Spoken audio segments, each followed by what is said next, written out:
पुण्यातील जैन बोर्डिंग भूखंड प्रकरणात केंद्रीय सहकार राज्यमंत्री मुरलीधर मोहोळ यांच्यावर आरोप झाल्यानं राजकारण ढवळून निघालंय। मुरलीधर मोहोळ यांनी गोखले बिल्डर आणि पुनर्विकास प्रकल्पात आपला संबंध नसल्याचं वारंवार सांगितलं असलं तरी त्यावर कुणी विश्वास ठेवेल असं वाटत नाही। भूखंड प्रकरणात राजकारण्यांवर आरोप होण्याची ही पहिलीच वेळ नाहीये। यापूर्वीही महाराष्ट्रातल्या अनेक राजकारण्यांवर असे आरोप झाले। काही राजकारण्यांना त्याची मोठी राजकीय किंमतही मोजावी लागली। हे सगळं कशामुळे होतंय त्याचा आपण धांडोळा घेणार आहोत आजच्या एडिटर्स चॉईस मध्ये।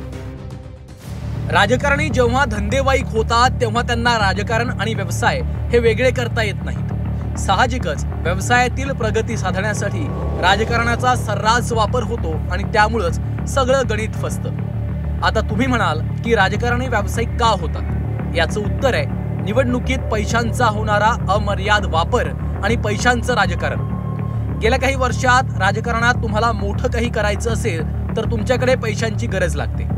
निवडणुकीच्या काळात पैसा तर लागतोच, शिवाय पार्टी फंड आणि 5 वर्ष कार्यकर्त्यांची फळी पोचण्यासाठी हातात खेळतं भांडवल लागतं। फक्त राजकारण एके राजकारण यातून सर्व काही शक्य नाही। मग यातूनच सुरू होतो राजकारण्यांच्या व्यावसायिकतेचा खेळ। वेगानं पैसा मिळण्याचं माध्यम म्हणून बांधकाम व्यवसायात राजकारणी उतरू लागतात। साहजिकच आपलं व्यावसायिक हित जपण्यासाठी निर्णयांची एक मालिका सुरू होते। राजकारणी नेत्यापासून भूखंड माफिया कधी होतात ते कळतही नाही। राजकारणासाठी पैसा लागतो, आता हे काय लपून राहिलेलं काही सत्य नाही किंवा वेगळी गोष्ट नाही। राजकारणासाठी पैसा आणि पैशातून राजकारण हेच एक प्रकारचं गणित बनलेलं आहे। आणि त्यातही बहुतांश राजकारण्यांचा व्यवसाय आपण बघितलाय तर तो आपल्याला रिअल इस्टेट किंवा बांधकाम व्यावसायिक असल्याचं बऱ्याचदा दिसून आलं। म्हणजे थेट अगदी राज ठाकरेंपासून ते आत्ताच्या मंत्री असणाऱ्या मंगलप्रभात लोढांपर्यंत अनेक हे अधिकृतरित्या रिअल इस्टेटच्या व्यवसायात असल्याला आपण बघितलेलं आहे। त्याची कारणे तशी आहेत। रिअल इस्टेटच्या व्यवसायासाठी तुम्हाला अनेकदा आपलं राजकीय कसब वापरता येतं। रिअल इस्टेट व्यवसाय हा बऱ्याचदा अनेक परवानग्यांच्या कचाट्यात अडकत असतो। त्यामुळे बरीच राजकीय मंडळी ही एकतर थेट किंवा काही राजकारणी अप्रत्यक्षपणे या धंद्यात असल्याचं आपल्याला बघायला मिळालं। म्हणजे असे फार कमी राजकारणी असतील ज्यांचा थेट रिअल इस्टेट या व्यवसायाशी, बांधकाम या व्यवसायाशी संबंध नसेल तसा। त्यामुळेच नेहमी जेव्हा जेव्हा राजकारणी मोठ्या आरोपांचा त्यांना सामना करावा लागला, म्हणजे आरोप वेगळे आणि वाद वेगळे। म्हणजे वाद जर म्हणायचं झालं तर राज ठाकरेंनी कोहिनूर मिल घेतली तेव्हाही वाद झाला होता। आरोप मनोहर जोशींवरती झाले होते, आरोप खडसेंच्या भूखंडाच्या वेळेस झाले होते, आता मुरलीधर मोहोळांवरती आरोप होत आहेत। त्यामुळे रिअल इस्टेट व्यवसाय हा तसा नेहमीच वादांनी घेरलेला आहे। त्यामुळे राजकीय नेत्यांचं या व्यवसायात असणं आणि हा व्यवसाय वादात असणं हे एक प्रकारचं समीकरण आहे। मुरलीधर मोहोळ यांच्यावर जैन बोर्डिंग जमीन प्रकरणात आरोप का झाले यामागची माहिती देखील रंजक आहे। जैन बोर्डिंगच्या जमिनीशी मुरलीधर मोहोळ यांनी आपला संबंध नसल्याचं जाहीर केलं असलं तरी काही योगायोग यामागे निश्चितच आहेत। जैन बोर्डिंगच्या जमिनीची खरेदी करणारे गोखले बिल्डर मुरलीधर मोहोळ यांचे सख्खे मित्र आहेत। ही मैत्री एवढी घट्ट आहे की गोखलेंच्या प्रोजेक्टची मुरलीधर मोहोळ यांनी जाहिरात केली होती। जमीन खरेदी करण्यासाठी दुसरे बोली लावणारे बढेकर बिल्डर होते। बढेकरांच्या कंपनीत खुद्द मोहोळ स्वतः भागीदार असल्याचं त्यांनी जाहीर केलंय। तिसरा बोलीदार बिल्डर लांजेकर, तर हे लांजेकर महाशय मुरलीधर मोहोळ यांच्या वर्तुळातील असल्याचं सांगितलं जातं। जमिनीच्या बिडिंग प्रकरणातील अनेक योगायोग पुन्हा पुन्हा मोहोळ यांच्याविषयी संशय निर्माण करतात। त्यातच जैन बोर्डिंगची जमीन विकसित केल्यावर तिचा बाजारभाव 2,500 कोटींच्या घरात जात असल्याचं सांगण्यात येतंय। 2,500 कोटींचा मामला आणि एवढे योगायोग तर विरोधकांच्या हाती आरोपांच्या फटाक्यांचं अख्खं दुकानच लागलं असं म्हणायला बराच वाव आहे। मोहोळांवरती झालेले आरोप हे अत्यंत गंभीर स्वरूपाचे असे आरोप आहेत। आणि ज्या प्रकारे दंगेकर दिवसेंदिवस त्या आरोपांची संबंधित पुरावे देत आहेत किंवा त्याच्याशी संबंधित थेट संबंधित जरी नसले तरी त्याच्याकडे लीड करणाऱ्या अनेक गोष्टी ते समोर आणतात। त्यामुळे हा राजकारणात जेव्हा आरोप होतात तेव्हा आरोप हा एक परसेप्शन सुद्धा क्रिएट करण्यासाठी असतो। मोहोळांभोवती आता हे परसेप्शन क्रिएट झालंय। त्यांचे व्यावसायिकांशी असलेले संबंध कधी लपून राहिलेले नाहीयेत, ते स्वतःच इनफॅक्ट बऱ्याचदा याविषयी बोललेले आहेत। त्यामुळे मोहोळांनी आता कितीही समोर येऊन त्याचं खंडन करण्याचा प्रयत्न केला तरी आरोपांना ते इतक्या वाईट प्रकारे अडकलेत। म्हणजे उद्या कदाचित त्याची चौकशी होईल, त्यांना क्लीन चिटही मिळेल किंवा काही याच्यात होईल, पण ते परसेप्शन जे बनलंय आरोपांचं ते त्यांना खोडून काढणं एवढं सोपं नाहीये। मुरलीधर मोहोळ हे आरोप झालेले पहिलेच राजकारणी आहेत का? तर तसंही नाहीये. मुरलीधर मोहोळ यांच्या आधी अनेक राजकारण्यांवर भूखंड जमीन घोटाळ्याचे आरोप झालेत. महाराष्ट्राचे माजी मुख्यमंत्री मनोहर जोशी यांचे जावई गिरीश व्यास यांना पुण्यातल्या प्रभात रोडवरील एक भूखंड देण्यात आला होता. हा भूखंड सार्वजनिक बागेसाठी आरक्षित होता. आरटीआय कार्यकर्ते विजय कुंभार यांनी न्यायालयीन लढाई लढली होती. त्यावेळी मनोहर जोशींना मुख्यमंत्री पदाचा राजीनामा द्यावा लागला होता. मनोहर जोशी यांची जीभ भूखंडाच्या दुधानं पोळली, पण त्यापासून धडा कुणीच घेतला नाही. माजी मुख्यमंत्री अशोक चव्हाण यांच्या काळात आदर्श भूखंड आणि इमारत घोटाळा समोर आला. तर या प्रकरणात अशोक चव्हाणांच्या सासूबाई मुंबईत अनेकांना आदर्शमधील फ्लॅट विक्रीसाठी विचारणा करत असल्याची रंजक माहिती समोर आली होती.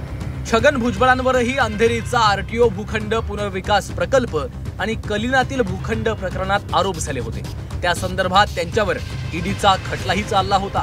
मुरलीधर मोहोळ यांच्यावर आरोप करणाऱ्या रवींद्र धंगेकरांवरही वक्फ जमीन घोटाळ्याचे आरोप झाले होते. या आरोपांचं पुढे काहीच होत नाही, पण नेता आणि भूखंड हे नातं अगदी घट्ट झालंय. भूखंड प्रकरणात आरोप झालेल्या छोट्या मोठ्या राजकारण्यांची यादी मोठी आहे. अगदी शहरागणिक भूखंड प्रेमी धंदेवाईक राजकारणी तुम्हाला हमखास मिळून जातील. अशा प्रकारात सापडलेले हे मुरलीधर मोहोळ हे काही एकमेव ग्रस्त नाही. याआधी मनोहर जोशी असतील, अशोक चव्हाण असतील आणि अगदी जे या प्रकरणामध्ये हिरिरीने सहभाग घेत आहेत ते रवींद्र धंगेकर असतील, त्यांच्यावरही अशा प्रकारचे आरोप झाले होते. त्यामुळेच लोकांच्या मनामध्ये संभ्रम असा निर्माण झालेला आहे की राजकारणावर विश्वास कसा ठेवायचा आणि अशी आणखी किती प्रकरणं आहेत. हे तर प्रकरण आता उघडकीला आलं, हा भाग वेगळा, परंतु अशी आणखी किती प्रकरणं आहेत ज्याच्यामध्ये राजकीय लोक व्यवहारापेक्षा नीतिमत्तेपेक्षा आपल्या ताकदीचा, आपल्या राजकीय कौशल्याचा आणि आपल्या राजकीय शक्तीचा वापर करतात, याचाही विचार करायची वेळ आहे. मुरलीधर मोहोळ यांच्यावर झालेले आरोप याची देखील एक पार्श्वभूमी असल्याचं सांगितलं जातं. मुरलीधर मोहोळ यांचं भाजपमधील राजकीय वजन गेल्या काही वर्षात अचानक वाढल्याचं सांगण्यात येत आहे. मुरलीधर मोहोळ यांना पहिल्यांदा महापौर पदाची लॉटरी लागली. खासदारकीच्या उमेदवारीचीही त्यांना अशीच लॉटरी लागली. केंद्रात तेही अमित शहांच्या मंत्रालयात राज्यमंत्रीपद मिळाल्यानंतर त्यांच्या शिडात आत्मविश्वासाची हवा भरली गेली. दिल्लीमधून बळ मिळाल्याच्या नंतर ते महाराष्ट्रातील भाजप नेत्यांना जुमानत नव्हते असा आरोप होऊ लागला. दिल्लीमधील बड्या नेत्यांमध्ये मोहोळ यांची कशी उठबस असते असं सांगून आता सगळं काही दिल्लीतनं असाच त्यांच्या समर्थकांचा तोरा होता. त्यातच महाराष्ट्रातला मुख्यमंत्री निवडण्याची वेळ आली तेव्हा दिल्लीतून महाराष्ट्राचा मराठा मुख्यमंत्री येईल अशा बातम्या प्रसिद्ध झाल्या. तो चेहरा मुरलीधर मोहोळ यांचा असेल असं सांगण्यात आलं. मुरलीधर मोहोळ यांनी या चर्चांचा इन्कार केला, पण या अफवा उठवण्यामागे स्वतः मोहोळ होते असंही सांगण्यात आलं. मोहोळ यांच्या महत्वाकांक्षा वाढल्या होत्या. त्या महत्वाकांक्षांच्या फुग्याला आरोपांची टाचणी लावण्याचं काम आता सुरू झालंय.